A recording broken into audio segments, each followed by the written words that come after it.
hoa lan ha. Đây là mình vừa bật đây. Thì mấy bạn thấy cây vanda của mình rất đẹp đúng không? Hôm nay mình không phải giới thiệu cho các bạn cái cây vanda ha, mà mình giới thiệu cho bạn hai cây dendro, hai cây dendro nắng. Các bạn thấy cây này của mình không? Nó rất là xấu xí, nhưng mà có một điểm rất đặc biệt. Cây này thì mình không có chăm sóc, mình cố tình không chăm sóc, không bón phân.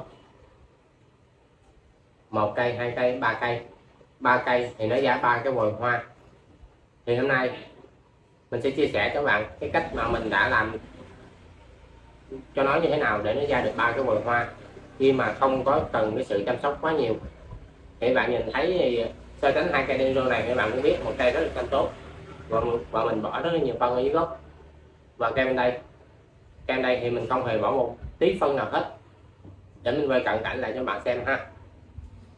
Đây thì trước tiên mình xin giới thiệu cho các bạn trước một cái cây mình chăm sóc rất là kỹ.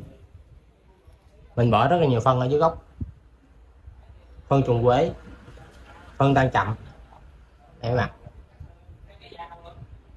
phân tan chậm và một loại phân nữa, phân từ nó bị đây, và một loại phân nữa là phân chì của Nhật. Cái cây này á thì nó đang có mục đích mình bỏ nhiều phân á là mình đang kích mầm cho nó ra mầm gốc nè. Các bạn thấy một mầm gốc, hai mầm gốc ha. Thì cây này hôm bữa mình có giới thiệu cho mấy bạn rồi, nó đang có được bốn mầm gốc, ba nè, và bên đây một mầm gốc nữa, 4 mầm gốc. Mục đích mình bỏ nhiều phân vậy là mình đang kích cái mầm gốc nó để cho nó nuôi cái mầm gốc thật là mập, chứ mình chưa có mục đích kích hoa. Nhưng mà nó cũng đã ra được mấy cái vòi hoa đây bạn. Đây, cái này được 2 vòi hoa. Hồi nãy mình xách xuống á, mình vô tình quẹt một cái làm nó gãy cái ngồng luôn. Nó là điều quá tiếc. Và bên đây nó cũng đang có một cái ngồng hoa nha bạn. Thì hôm nay mục đích của mình giới thiệu cho các bạn á, là mình giới thiệu cây này, cái cây cằn cỗi này nè. Đây mấy bạn thấy, khi mà cái ngồng hoa này mình mới vừa cắt được khoảng mấy ngày, khoảng tuần á, mấy bạn thấy nó còn xanh nè, thì cái ngồng hoa nó đã xuất hiện ha. Kem ngồng hoa bên đây nữa nha bạn. Đó. Và cây nhỏ này đây cũng đang ra một ngồng hoa, và cây tí nị đây nữa nè. Để mình zoom lại cho các bạn xem, nó cũng đang ra một ngồng hoa mới, một ngồng hoa nha bạn, nhưng mà nó nhỏ quá nên cũng khó nhìn.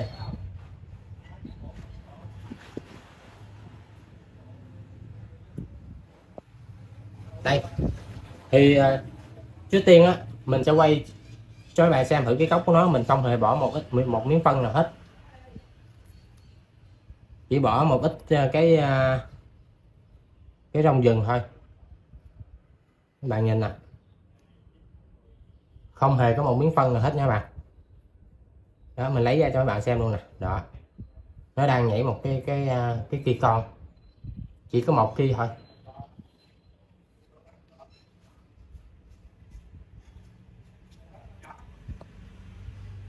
Thì như mấy bạn cũng biết á, dòng lan dendro thì nó rất là xuyên hoa, đặc biệt là dendro nắng, nó có thể ra hoa hết đợt này đến đợt khác. Và trồng lan thì các bạn cũng biết rồi, ai cũng phải bón một ít phân để cho cây lan của mình phát triển tốt và ra được nhiều hoa. Và cái nữa là khi nó đã ra hoa thì cái ngồng hoa của nó lâu tàn hơn. Đó là cái điều mà những người trồng lan luôn hướng tới. Thì cái cây này không phải là mình không bón phân cho nó, mà mình cố tình không bón phân để thử xem nó như thế nào. Thì hôm nay mình sẽ chia sẻ cho các bạn cái cách mà mình đã áp dụng để cho cây lan này nó ra được nhiều cái ngồng hoa đến như vậy ha. Thì cũng rất là đơn giản thôi, không có gì phức tạp hết các bạn. Mình cắt nước nó. Bình thường thì mấy cây dendro giống như bên này á, thì mỗi ngày mình đều tưới nước. Sáng mình tưới nước một lần vào buổi sáng. Còn cái cây này mấy bạn thấy cái rổ nó rất là thưa không? Đúng ra những cái rổ như thế này á, người ta trồng người ta sẽ tưới một ngày khoảng 2 lần, sáng với chiều. Nhưng mà cây này mình đang cắt nước và mình áp dụng thử nghiệm nên mình chỉ tưới nước 2 ngày một lần vào buổi sáng và không hề bỏ một miếng phân nào trong cái gốc của nó hết. Hồi nãy mình có quay sơ cho các bạn xem rồi ha. Thì đây là kết quả khoảng 20 ngày. Thì 20 ngày không tưới nước, các bạn kết hợp giữa cắt nước, giảm lượng nước chứ không phải là cắt ha, giảm nước tưới và đem ra ngoài nắng. Mình để nó ngoài nắng một ngày đó, nắng trực tiếp luôn đó các bạn. Một ngày thì khoảng 5 tiếng. Tại vì cái hướng nhà mình thì một ngày buổi sáng nó nắng khoảng 5 tiếng và bắt đầu từ 1 giờ trưa là nó hết nắng. Thì các bạn thấy nó ăn nắng trực tiếp nè. Các bạn thấy cái lá nó vàng không? Và cây nó đang rất là cằn cỗi. Còn kem đây mình để trong mát thì lá nó, bạn thấy lá rất là xanh. Đó. Thì mình áp dụng là giảm lượng nước tưới và cho ăn nắng nhiều hơn. Thì nó đã cho cây lan của mình ra được rất nhiều ngồng hoa. 4 cây nhỏ ra được 4 ngồng hoa.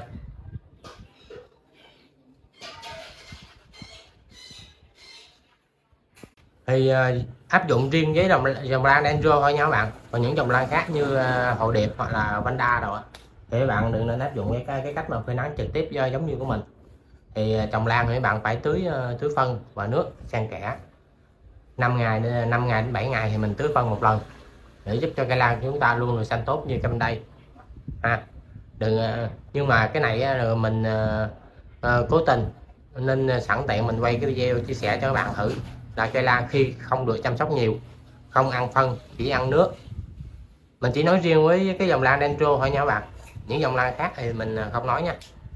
Thì cái cây của chúng ta tuy là rất còi cọc nhưng mà nó vẫn ra được những vòi hoa.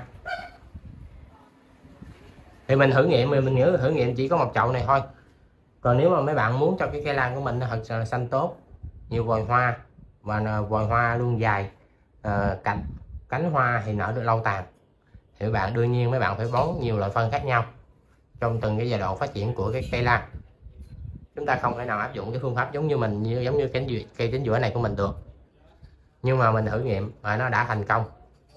Thì sẵn tiện mình làm một cái video ngắn chia sẻ lại cho mấy bạn, để mấy bạn nếu mà ai không có thời gian mà thích chấm hoa thì chúng ta có thể áp dụng một hai cây trong cái vườn của mình để cho cái cây của chúng ta nó ra hoa liên tục. Tuy là cái cây nó không được đẹp lắm nhưng mà nó cũng vẫn có hoa để chúng ta ngắm. Thì mình chỉ cần áp dụng một vài cây chơi thôi, chứ đừng có nên làm nhiều quá thì nó không có tốt. Cái cây lan của chúng ta nó nhìn nó xấu xí và nó không được đẹp. Rồi thì cuộc sống mật mình cũng xin kết thúc video tại luôn. Hôm bữa mình có làm cái video ngắn chia sẻ cái cách trồng cây Vanda trong chậu rồi, mình sẽ để cái đường link. Nếu bạn thấy cây Vanda này của mình nó đẹp thì mình sẽ để cái đường link trong cái phần mô tả. Nếu bạn thấy thích thì bấm vào phần mô tả để xem cái video chi tiết cái cách trồng cây Vanda vào chậu treo giống như mình ha. Rồi, cô chú Mật mình xin chào tạm biệt, hẹn gặp lại các bạn trong những video lần sau.